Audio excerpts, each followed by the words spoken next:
آیا صوفیہ ترکی کے شہر استنبول میں واقع ہے، جس کی تاریخ تقریباً 1500 سال پرانی ہے۔ لاطینی زبان میں اسے ہولی وزڈم آف گاڈ کہا جاتا ہے، جبکہ ترکی میں آیا صوفیہ کہا جاتا ہے۔ اس کی تعمیر کا آغاز 537 عیسوی یونانی آرتھوڈکس کیتھیڈرل عیسائیت کے دور میں ہوا۔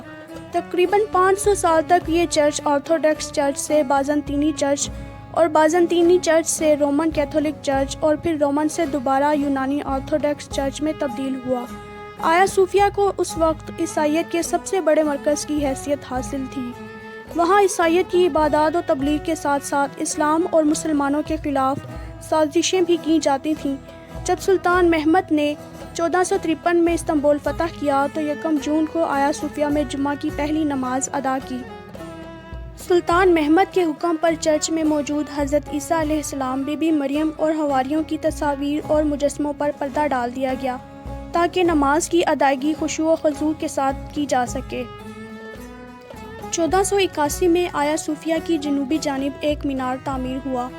1512 میں سلطان بایزید ثانی نے آیا صوفیہ کی شمالی جانب ایک اور مینار کی تعمیر کروائی۔ کچھ عرصہ گزرنے کے بعد ترکی میں ایک زلزلہ آیا، جس کی وجہ سے آیا صوفیہ کا ایک بڑا حصہ شہید ہو گیا۔ 16ویں صدی میں سلطان سلیمان نے اس کی تعمیر کروائی۔ بعد ازاں جب سلطان سلیمان نے ہنگری فتح کیا تو مال غنیمت میں حاصل ہونے والے فانوس آیا صوفیہ کے محراب میں نصب کروا دیے۔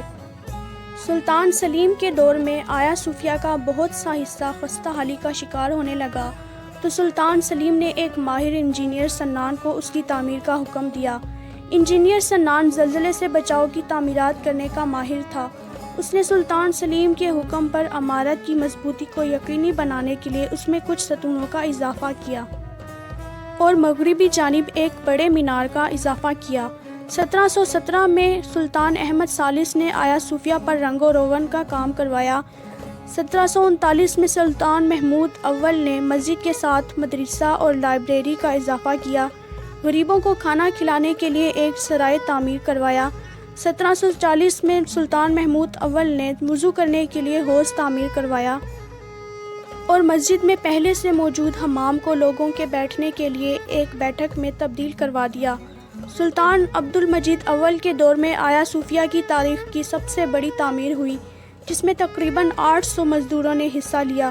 تعمیر کا کام 1847 سے 1849 تک جاری رہا۔ 2 بڑے مشہور آرکیٹیکچر سوئس اور اٹالین نے تعمیر کی نگرانی کی۔ سوئس اور اٹالین 2 بھائی تھے، ایک کا نام گوسپیرے تھا اور ایک کا نام گوسپے فساتی تھا۔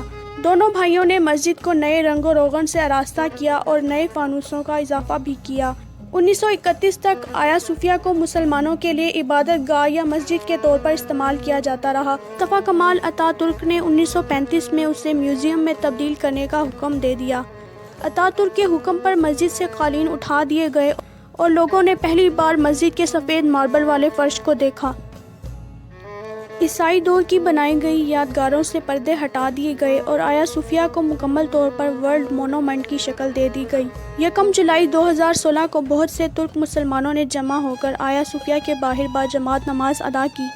کچھ ماہ بعد نومبر کے مہینے میں ترکی کی ایک نان گورنمنٹ آرگنائزیشن ایسوسی ایشن نے، جو تاریخی مقامات کی حفاظت کے لیے کام کرتی ہے، عدالت میں لا سوٹ فائل کیا۔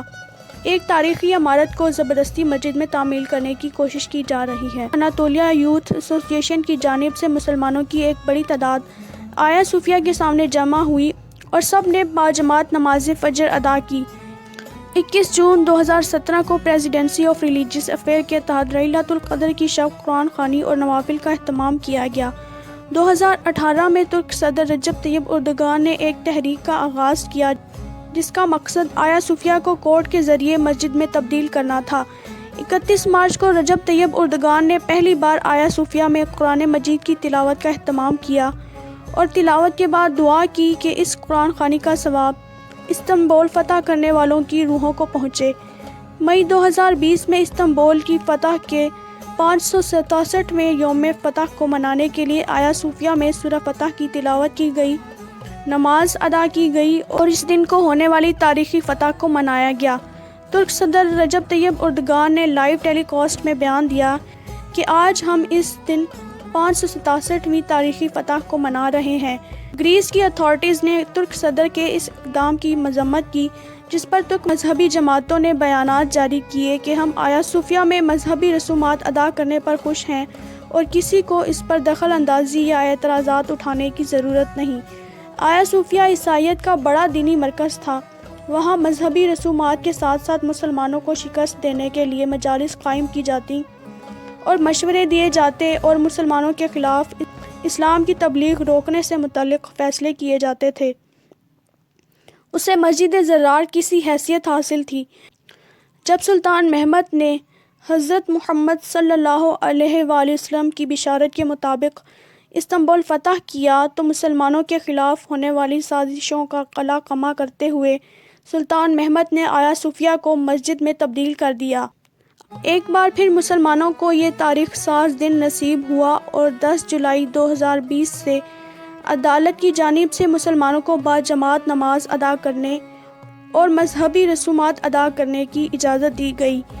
تمام عالم اسلام کو یہ تاریخی فتح مبارک ہو۔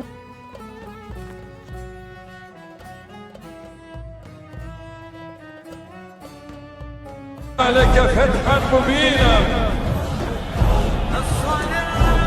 وينصرك الله نصرا عزيزا. Ve sevgililer sevgilisi لتفتحن القسطنطينية